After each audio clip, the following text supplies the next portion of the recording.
Good morning, everybody.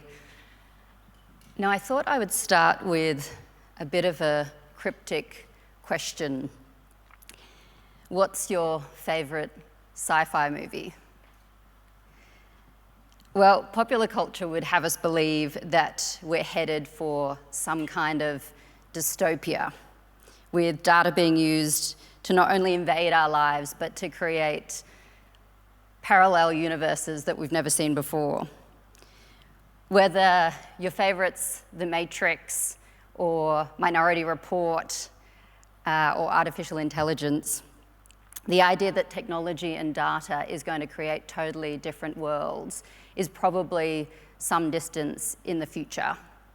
Although the launch of ChatGPT recently, I think, got a few people a little bit scared about it. But we are using data in more and more ways. And while we're not yet at the point of some of the creative plot lines of popular cinema, the rapid digitization of our world, only accelerated by COVID-19, is bringing with it massive opportunities, but also some real challenges. I do all of my work at the intersect of risk and customer outcomes, and rapid digitization is creating the most impressive opportunities for customers, but it's also bringing some of the most harrowing risks. And today I'm going to share some perspectives on some of those opportunities and challenges, as well as what some leading organizations are doing to build what's becoming known as digital trust, which many of you may be familiar with. So what's digital trust?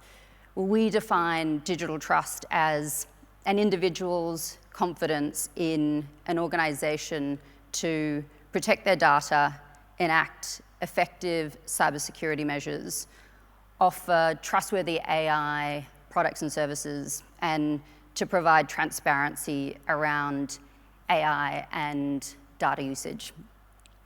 It's basically society's trust in digital processes. So why has it become so important?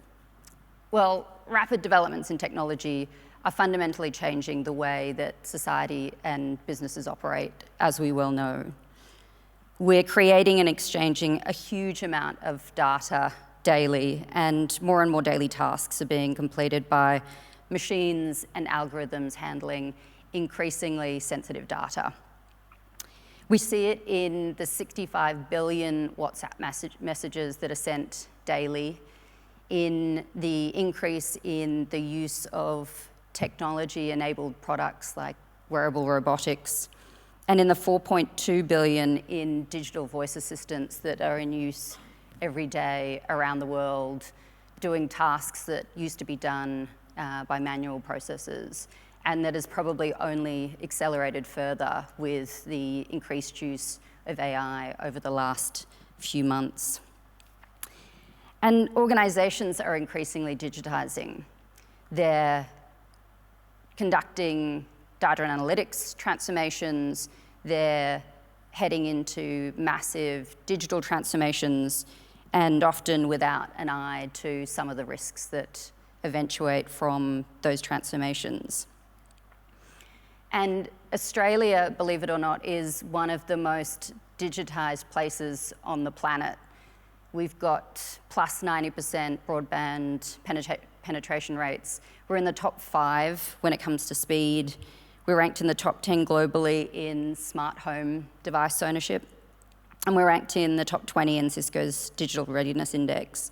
And the corporate and public sector are both investing heavily in digitization, as we've seen across the last day. But of course, it also means that it's exposing us to more and more risk. And the cyber events of the last 12 months alone, a stark reminder of that, from model inaccuracy to data privacy breaches to cyber attacks. And those risks are only being exacerbated by the launch of new tools and new technologies. The rapid acceleration in the sophistication and usage of AI are really good example. The launch of ChatGPT has created a step change in the way that people think about and use AI, and adoption has grown at rates not seen in the history of data and technology. But it's also exposing us to new risks.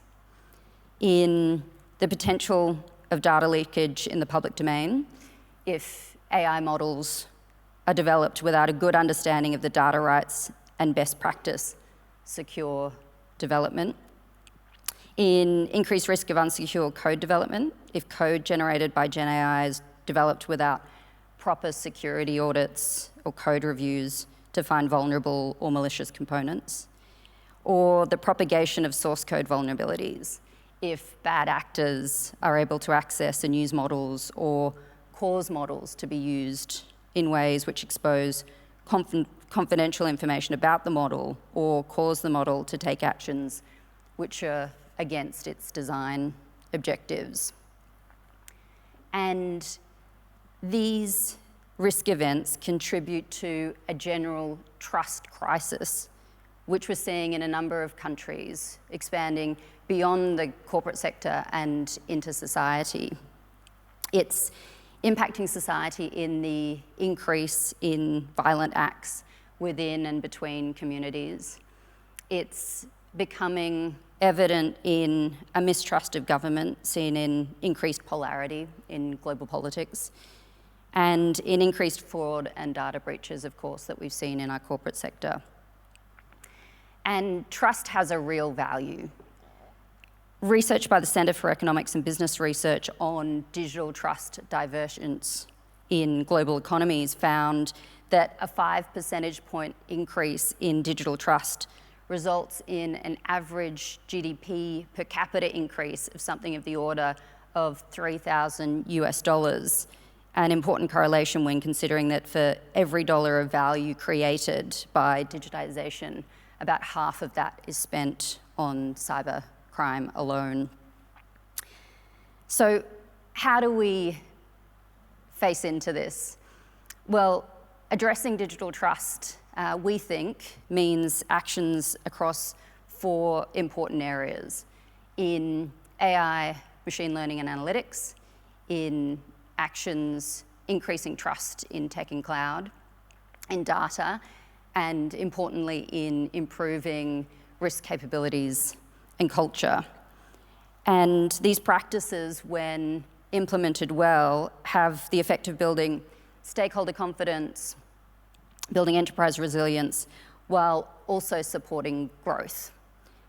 And it also impacts the bottom line. And how do we know? Well, in 2022, McKinsey launched a body of research to understand better the digital trust impacts on organizations and how this translated to company performance. To do this, we looked at the performance of the largest listed companies in the US since 2017.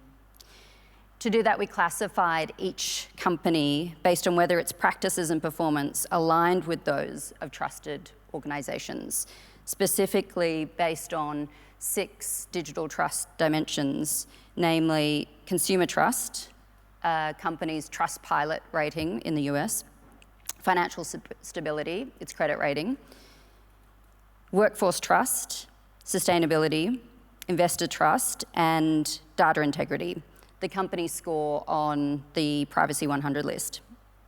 And what we found was that trusted companies outperform untrusted companies by a factor of 245% over that time period. It's a pretty impressive result.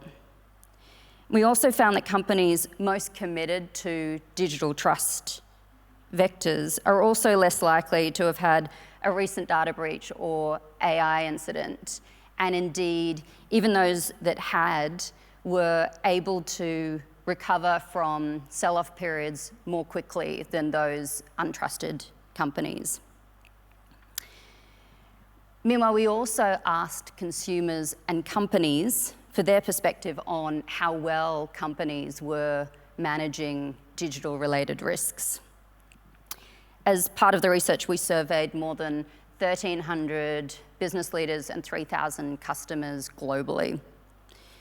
Our research found that growth and trust also go hand in hand, and that companies that have committed to digital trust not only outperform other companies in terms of shareholder returns, but they also grow faster than companies which don't exhibit these important digital trust markers, with most digital trust leaders achieving growth in revenues and EBIT of over 10%.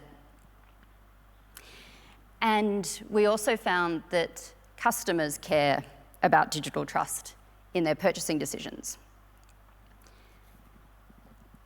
In fact, survey respondents told us that purchasing factors like ethics and reputation of a company and limitations to the amount of personal data required when making purchasing decisions, some of the things we talked about yesterday, were ranked almost as highly as price, quality, and convenience in a customer's purchasing decision.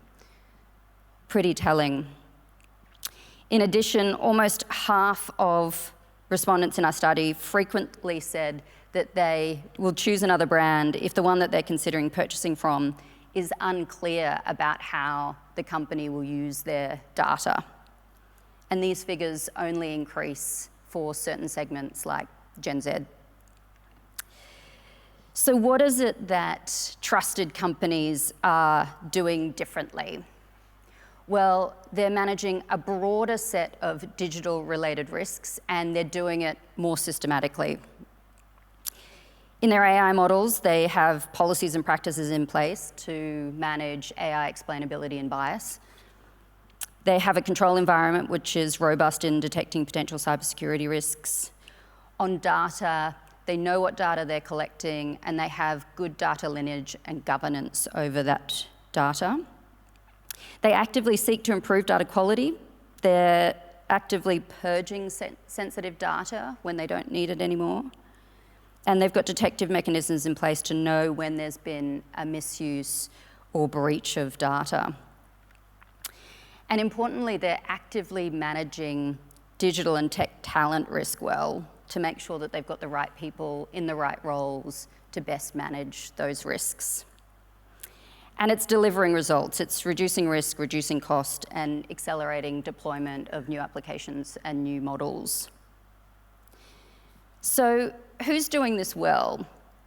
Well, it may or may not surprise some in the room that financial institutions, some of them in any event, have started to be at the forefront. In our work globally, we've seen improvements in risk management related to data systems and more broadly model development lead to cost reductions, reductions in the number and extent of remediations, and faster deployment of new applications and models. And of course, improvements in stakeholder, importantly, customer outcomes.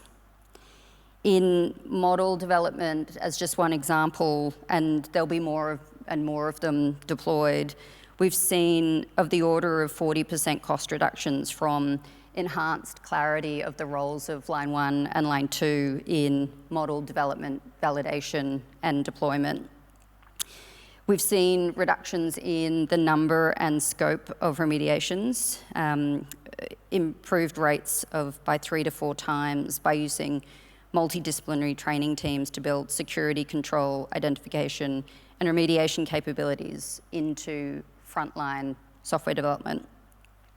And we've seen an increase in deployment times, something like 90% in some cases, by flowing security checks into agile sprints rather than requiring stage gate reviews. But it may also not surprise you that it's some of the world's largest technology companies that are actually really making some of the biggest moves in terms of, in particular, protecting customer data and trying to educate customers along the way. Take Apple as an example.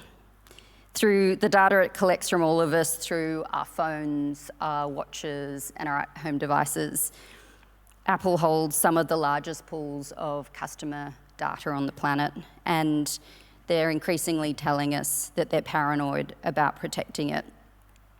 In 2021, it joined Alphabet Microsoft, Amazon, and others in pledging $30 billion in additional spending to help secure government and customer data. And it's a pledge that includes launching lockdown mode, a specialist disablement capability for high-risk individuals at most risk from cybercrime. And while there are questions about the extent of data that Apple's collecting and for what purpose, Apple has been proactive in looking to educate customers and deliver services that increasingly help customers to manage the security of their data. And I thought the most recent ad campaign by Apple was particularly telling of the direction that that company's going into.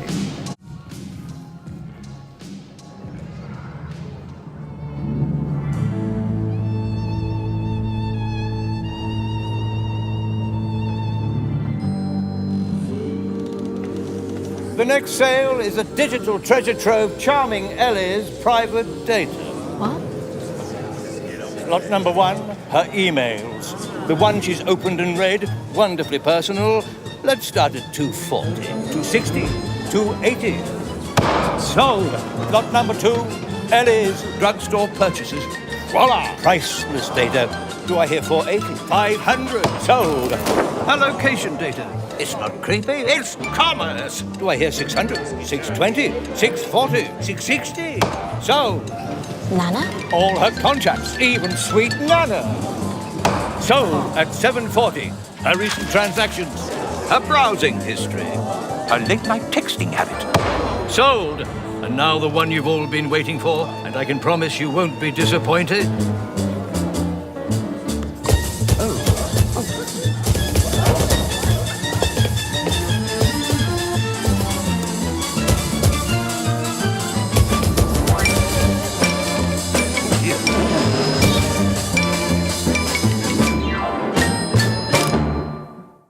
My favorite comment, it's not creepy, it's commerce. Awesome. So how do we get started on this digital trust journey? Well, we think there are 4 things to focus on. 1, getting serious on trust. 2, taking a top-of-the-house strategic orientation. 3, enterprise-wide controls, and then practical mechanisms to make sure that the interventions stick. On the first, on getting serious about trust, many of you will know the trust equation. Credibility, reliability, intimacy, the sum of divided by self-orientation. Organisations that are bringing a focus on the numerator, on improving credibility, reliability and intimacy in all parts of the organisation are those that will win, and then reducing the strength of the denominator. Organisations that are getting serious about trust are looking end-to-end in their businesses around how each of these elements are implicated in products, systems, and the way that employees are managed. Secondly, it's the top-of-the-house strategic view. What we've found is the most impressive organisations that are winning on digital trust take a real strategic orientation from the board to the CEO down, with digital trust being incorporated into all aspects of the organisation. And then it means taking an enterprise-wide view. Good digital trust management means the collaboration and coordination between all parts of the organisation, from the office of the CRO to the CTO to the CDO to the CISO and leaders of operating businesses to HR to comms to marketing. Often organisations, as we know, work in silos with accountability for business and risk matters divided up throughout the organisation. And what we know that we need more than ever with this massive change that's coming is a more integrated view across all parts of the organisation and all leaders. And then lastly, there are some critical shifts. 1, shift left risk management, incorporating what's known as security by design into development processes, meaning ensuring that all development processes have the voice of cyber, the voice of risk generally, but important, the voice of data risk heard at the very start of the development process.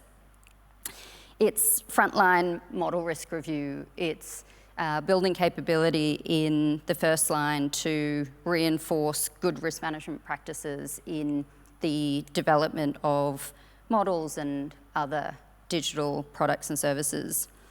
And it's broadening DevSecOps training throughout the organisation, enhancing risk management practices in machine learning, AI model, operationalisation, management. And it sounds complex, but it is that organisations that are bringing together all of the organisation that are really being able to get on top of the end-to-end risks that are emerging through digitisation. In closing, of course, there is much to be gained through this period of massive acceleration in data, analytics, digitisation, and I'm really excited by what's possible. But there's also much to be lost. Building digital trust can deliver outstanding stakeholder returns, but without good digital risk management practices that are integrated into the way organisations operate each day, the potential to become a plotline in the next dystopian sci-fi movie might just be closer than we think. Thank you.